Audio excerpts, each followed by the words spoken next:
Hello geographers, and welcome to this lesson on your Lyme Regis fieldwork. Today we are going to be looking at concluding your findings from that fieldwork day.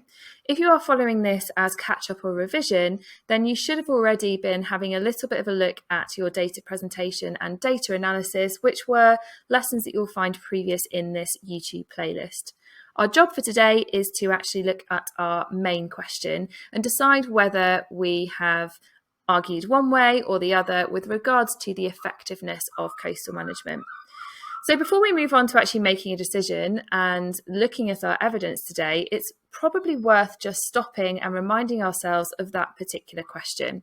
Now, all classes will have created their own individual question because it's important that you are involved in the process of designing that. However, we all were looking at the same thing, so any differences between your question and the one I'm about to show are probably simply just within the wording. So do not worry and do not feel that you have to change it. But for the purpose of this video, let's have a look at this question as an example. How effective is the coastal management at Lyme Regis? So by the end of this lesson, you will have completed the conclusion page in your work booklet and also come up with some decisions in terms of whether you think the data you collected suggests that the coastal management was effective. Now, it's worth noting that there's no way you could detail absolutely everything you found on that fieldwork day in your conclusion. You're going to have to cherry pick some really poignant things that you have taken away from that fieldwork day to be able to evidence your case for either yes, we've got that really lovely effective coastal management, or no, actually you think that they're not as effective as techniques as you would have wanted them to be. Now you're going to come up with 4 for each of those 2 sides before you decide which of those 2 sides you are leaning towards. And I'd like to also set the challenge of you making sure that your yes and no are actually linked. Let me show you what I mean by that. So if we have a think about the impact of the cob and its effectiveness. Now the cob, looking at your beach profiles, is very clearly doing a really good job at stopping longshore drift. That keeps sediment on Monmouth Beach and makes the beach act as a almost semi-natural buffer between the waves and the really crumbly glacial cliffs behind. So the cob is clearly working in that way to do that job. That sediment would otherwise be disappearing down the coastline to the east, with that prevailing wind, of course, coming from the southwest, pushing it towards places like Charmouth and West Bay. So from Lyme Regis's perspective, the cob is great, isn't it? It's being a really, really effective coastal management strategy. I want you to then, though, have a look at the counter argument, and I'd like you to think of the however. So yes, the cob is doing a really good job, but there must be things that make it ineffective. So one argument might be that actually, yes, the cob is working really well for Lyme Regis and it's effective for that area, but it's actually disadvantaging other beaches that are further down the coastline because it's stopping that sediment from moving on naturally to protect those cliffs, for example, at places like Charmouth or West Bay. And you may know that West Bay has to have its own coastal management strategies to make sure that it almost counteracts that loss of sediment because of what's happened at Lyme Regis. So actually, there's a disadvantage there. It's not that effective in what we would call at A level, the general sediment cell of Dorset. It's helping Lyme Regis, but it's not helping other places. What I'd like you to do is I'd like you to look across your data sets for 3 more things that you pick out as argument points for the effectiveness of coastal management. And I'd like you to also then try and do the same thing as we've done here, counter arguments that are ideally linked to the yes point that you have just made. Pause the video now, and then you can come back to me to have a look at the sort of thing that I've drawn from the data set that I can see, and you can see if yours also suggests the same thing. Okay, so let's have a look at some other things I observed. I feel like in all of these videos, I have to stress that you are using your own data sets. If your data set does not suggest these things that I am talking about now, then you need to stick with whatever you have written down. It's important that you own your own data. So let's have a look at the sea wall. So this was the opposite side of Lyme Regis. You might remember we had site 1, which was right by those east cliffs, by those really steep steps going up to the car park. And there was a huge recurved sea wall. And depending on the time of day you visited that, you might have also seen the wave cut platform out in front of it.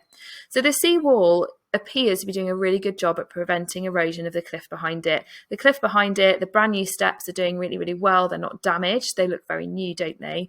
The vegetation cover is all there as well on the cliff, and that would be suggesting that the cliff hasn't moved in any way, because of course otherwise you'd end up with bare earth being exposed. So the seawall seems to be doing a really good job. Remembering that recurved element of it is brilliant at reflecting that energy back into the sea, rather than just have it hit a flat surface and take the energy. If that was the case, we would end up with a lot more cracks on our seawall. So the curved seawalls are much better. Now we're thinking about that however point here in terms of the seawall, because yes, it seems again to be doing a really good job at stopping erosion. However, a lot of people think that this seawall is very ugly, particularly people that knew Lyme Regis before it existed. It's quite industrial looking, it's very grey, and also it does prevent access to the beach, or actually the wave cut platform before it, if we're being more accurate. So a lot of people like to use that wave cut platform. When the tide goes out, it's brilliant for rock pooling, for having a little bit of a wander across, as long as you're keeping an eye on the tide. And you can't really do that anymore unless you go down some very steep, slippery steps, or walk all the way to Lyme Regis and have to go down that slipway where you probably stopped to do your field sketches. So it really has stopped easy access onto that part of the coastline. And of course, you can link that to lots of things such as tourism. Another argument point you could make on the yes side is that actually, although we've just said that that part of the coastal management stops access onto the beach, the section that is closer to the kind of main beach where you've got the tourists. So actually that should probably read site 3 and 4. 5 was the cob, and I suppose you could still talk about that in terms of easy access. The cob is used quite a lot by tourists still, isn't it? But if we think about sites 3 and 4, the beaches are brilliant for tourism. They were probably heavily used when you went on your fieldwork day if the weather was good, and those tourists are still coming to use them. So we've made sure that we haven't compromised the potential of a tourist attraction within Lyme Regis by using that sort of coastal management there. Let's think about our however. So what you might know from your theory lessons on physical landscapes is that beach replenishment and reprofiling needs constant maintenance. Every time you have a really big storm, perhaps at the end of winter when you're looking to prepare the area again for the influx of tourists in the spring, summer, you're going to have to reprofile the beach to make it steeper again. You're also probably going to have to renourish it. So in the week before our 2022 fieldwork, dredging had occurred where sediment was picked up from the seabed and dumped onto the beach. So you don't do it once and then forget about it. The disadvantage is that you are going to have to keep up with that. And of course, that is time and money. Now, the very last thing you could talk about as we're talking about tourism is the fact that when we went on those days, you've probably made a note on your field sketches about the amount of people using the area. Tourism is a really big source of income for Lyme Regis, as is the kind of use of boats for fishing or whatever in the cob. So there's a lot of industries that are actually protected, and therefore lots of income is coming in. If you remember from your case study lesson on Lyme Regis, for every £1 that is spent or was spent on the £50 million scheme, there has been £4 gained. Some people actually note that that might be more than £4, but a lot of money is gained for every pound that's been spent on the management scheme.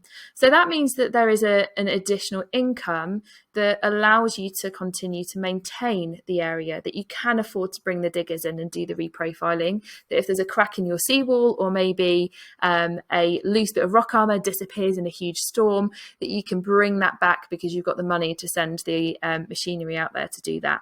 So a benefit is that it's actually made money in the long run for Lyme Regis, which has enabled the coastal management to be managed effectively. Now, it's quite difficult to get a no for this one because that is obviously a huge pro. So what you might need to do for your however here is remember from your case study that, again, during the construction of all of this coastal management, it wasn't the prettiest place in Dorset for you to go and enjoy the day or go on holiday. It was a bit of a building site. There was lots of traffic jams as the big construction vehicles tried to get around all of those windy corners in the middle of Lyme Regis. It wasn't great. So a disadvantage, however, is that actually it has caused in the past quite a lot of disruption to that tourism industry. Okay, so at the moment it's quite balanced, isn't it? And hopefully yours is looking quite like this too. We are going to have to think about where you sit, because you can't have an opinion that sits right in the middle. Okay, so going back and actually having a look at this, you might want to think about, what are the 3 main points that you want to take away from this? And obviously, because it's 3, I want you to make sure you've got at least 1 on each side, but there's also an additional 1. So if you are thinking that you think the coastal management is quite effective, you'll have 2 on the left-hand side and 1 on the right. If you don't like the coastal management and you think your data suggested that it isn't effective, you have 2 on the no side and 1 on the yes. You might choose to pause your video now and just highlight those. I'm going to show you the ones I'm going to use in the example on the next slide. Okay, so again, cherry picking the bits that I want to use to make a really firm conclusion, I am going to use the following from our grid. So the first thing I'm going to pick up on is the use of the beach. Tourism is so important. We needed to make sure that that area was perfect while still being able to deal with the incoming waves that would occur due to that prevailing wind. I also think the cob is really, really good at doing its job. It's a very, very large structure, so you'd expect it's going to do its job. You can see on the left-hand side with that first arrow just how thick Monmouth Beach is there. That's that longshore drift being stopped, and that beach is huge. You can see that people are even starting to store boats on it. Another thing it's doing as well is it's protecting everything to the east of it. So those main beaches, actually soft engineering is possible there because the cob does a great job at stopping those waves from coming in from the southwest. So that would be, kind of looking at the front of your picture, that's where all the big waves come in. It's stopping all of those from hitting that tourist area. Now, as a counter argument though, focusing quite a lot on that beach, I feel, in the middle of Lyme Regis, is I am very conscious of the fact that before we went on our fieldwork, there was quite a lot of disruption. The dredging happened. I'll show you a picture so that you can see what that looked like. So at low tide, you can see all these construction vehicles coming in and dumping loads of stuff onto the beach. No one's going to want to use that for tourism, but also my main concern personally is the impact upon the biodiversity of that seabed. It's not going to have a good environmental impact if you're doing that quite frequently, if you're dredging and removing the very surface of the seabed where a lot of that ecosystem will survive. So they're going to be my 3 main points that I'm going to use within my conclusion. Now, you might be thinking, hang on a minute, you've got to decide one or the other. Why have you come up with a negative? Because it sounds like you think this is quite a good coastal management strategy. And it all comes down to this extentometer that I'm sure that you've seen in your lessons before. You cannot be on your extentometer, or actually just in your opinions in general, you can't sit right in the middle, 50-50. That's boring. You don't have an opinion if you're doing that. We need to move away from that idea. You also don't want to be at 0 or 100 here, because that would suggest that you're quite blinkered and you aren't able to consider the other side of the argument. So what you're hopefully going to be doing with this is making sure that you are sat somewhere that's not 0, 50 in the middle, or 100. Now, based on the fact that I've got 2 positive points and 1 negative, I'm definitely going to be over in this side, which is partly effective and extremely effective. And I think I'd probably put myself there in terms of how effective I think the coastal management is. Some students really like to put a number on this. So you could actually put 7 out of 10, 70 out of 100, or 70% effective. Examiners will let you use those numbers to be really specific about where on that extent line, I suppose, that you sit. Okay, so what I'm going to do now is I'm going to show you an example of the sort of thing that you could write for this. Obviously in lesson, we would be structuring and scaffolding this and getting you to write it yourself. But knowing that I am using this as an example or a demonstration, I'm going to just start running through straight away the sorts of things I would write in my conclusion. What I would urge you to do is obviously have a look at what I'm just about to talk about, but make sure that you are writing your own, because your viewpoint is going to be easier to revise and remember than mine, okay? So the first thing you need to do when you are thinking about a conclusion, and you'll notice in your Thomas Hardye School booklet that you have got some lines underneath the extentometer where you've hopefully already put your kind of arrow to write this in.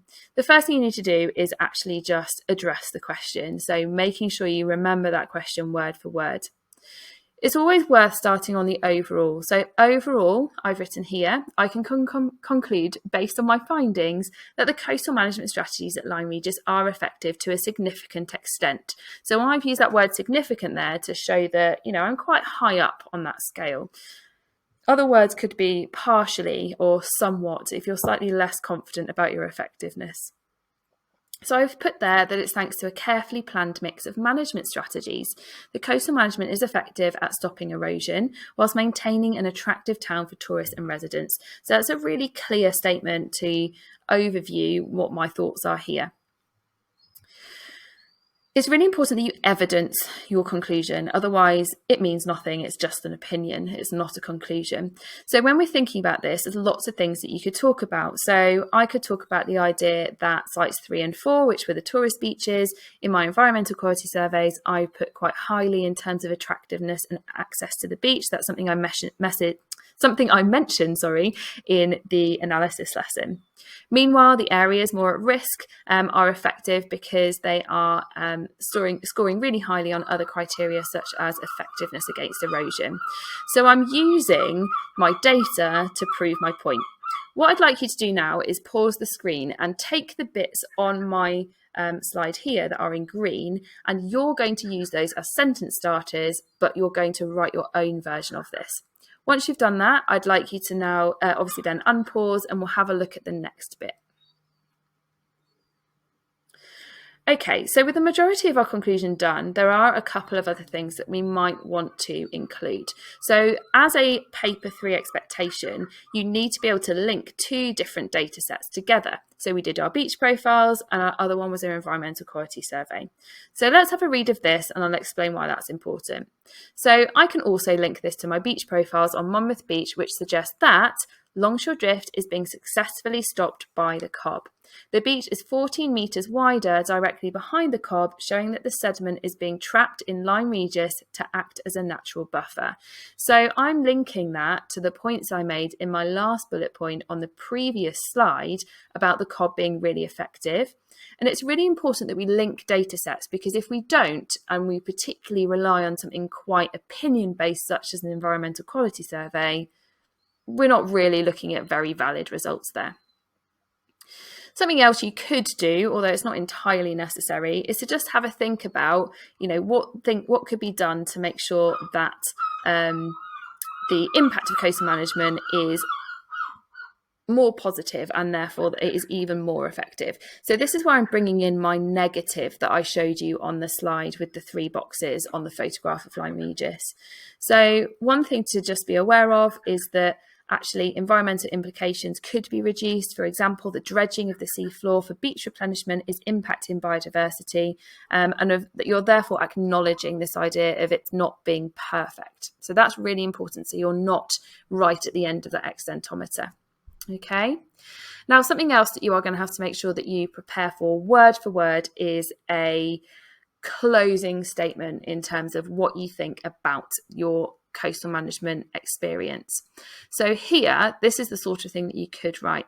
So despite this, talking about the idea of loss of biodiversity, the overall effectiveness of this coastal management scheme has been wholly successful. So there's a couple of things to kind of bank in your mind, almost as revision, ready for your paper 3. What is your question? What is your conclusion? And can you give a really punchy statement to finish that conclusion off in a really clear way? Thanks very much for checking in with this lesson, everybody. Have a lovely day.